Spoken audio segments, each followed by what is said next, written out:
Good evening, everybody. Back with another video today. So on today's video, our topic du jour is going to be hormone replacement therapy, more specifically injections. So we had covered in an earlier video that that's kind of my preferred method. Is doing injections. I really like how it's literally injected directly into the bloodstream, so like it's not having like in pill form, you know, it has to bypass the liver and everything like that, where with the injection, it's just literally, boom, it's there. So that's, you know, that's my preferred method, so if that's what works best for you, awesome. This video, you know, should be really helpful, and if you decide to go a different route, hey, that's awesome. That's perfect. As long as it works for you, that's awesome.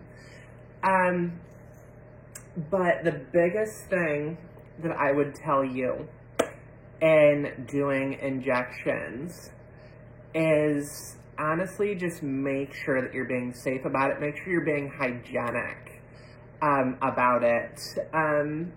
Like for me, a little background, a little backstory. I have a 4-year-old daughter. So like one of the things with injections that was really weird for me was I didn't want to have a bunch of, you know, needles and syringes around the house that could really, you know, that she could get her hands on. So I have all of my injection materials. Generally, I have them housed literally on the top shelf of my closet in the corner, so it's out of reach. Honestly, she can't even see up there at this age.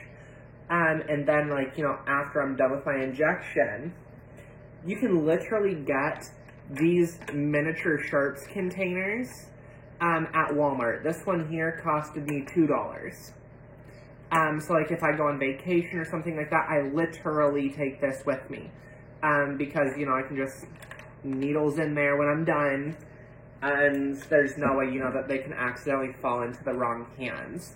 So that would be my big thing, is just make sure that you're being safe and hygienic about your cleanup as well. A lot of people don't think about that, but that's one of my big things. After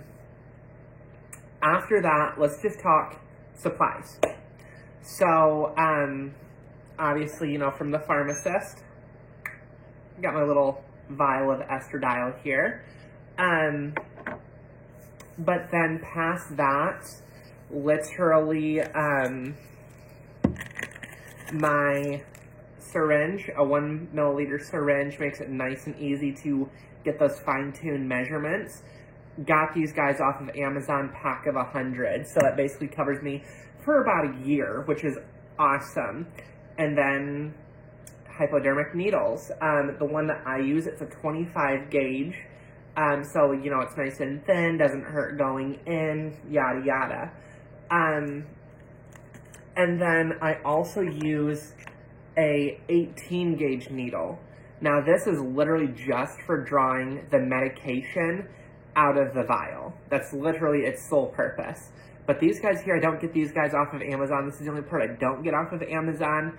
I actually get these from a farm supply store. The cheapest route I found to get those, I literally just go to, you know, your Tractor Supply, your Rural Kings, whatever farm supply store that you have there, to get those supplies nice and easy. Honey, please don't. Sorry. Cats. I'm telling you. Anyhow. So that's just where I get my supplies. Honestly, Walmart for the sharps container, and then mostly Amazon for like the syringes and the needles. Now, in doing injections, there's actually a couple different places that are really effective as far as where you can do your injection. The most common are on your thigh, on your upper thigh, by your belly button, and then over, like, on the top of your hip, or lower hip, I'm sorry, lower hip, like top of your booty, And that's where I've had the most success. I've never tried the thigh, if I'm being honest with you. I've never tried that. I tried on this belly button, but honestly for me, the pain, I just couldn't do it. Couldn't do it. Now, by the booty, not a big deal. Do that every time. It's not a big deal for me. A lot of people ask me, okay, well, what if I'm scared of needles? Not gonna lie to you, I was too. I was too, and you know, after the first time or two, I'm not gonna say you get over it, but you get over it. Okay, but that kind of covers all of the prep work. Now let's get into, you know, the nitty gritty.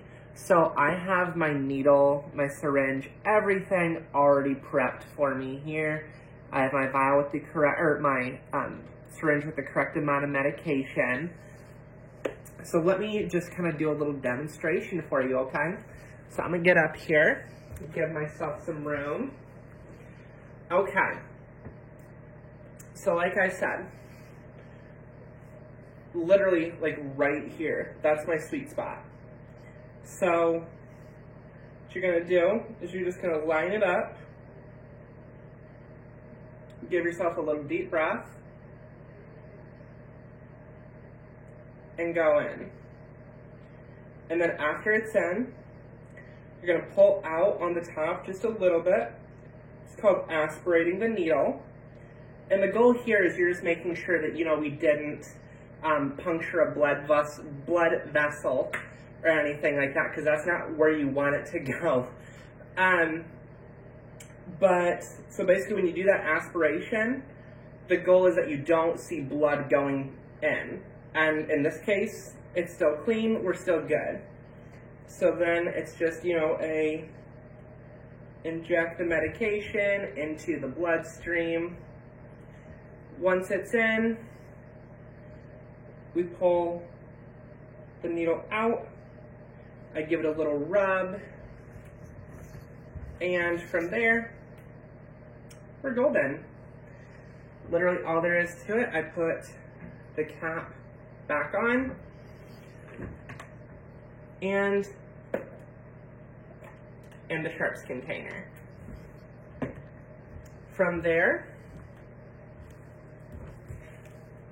everything's already cleaned up, no mess left to do, and literally all I gotta do is put my sharps container back up on the shelf, and I'm done. Simple as pie. Like I said, that first time or two, scary, but after that, pretty simple stuff. Alright, y'all. Well, it is great talking to you as always. Feel free to hit me up on my Instagram. I'm, you know, always down for more messages, more recommendations on what to do in future videos. So feel free to just hit me up and we'll kind of go from there, okay? Alright, I will talk to y'all soon. Thank you again. Love you and goodbye.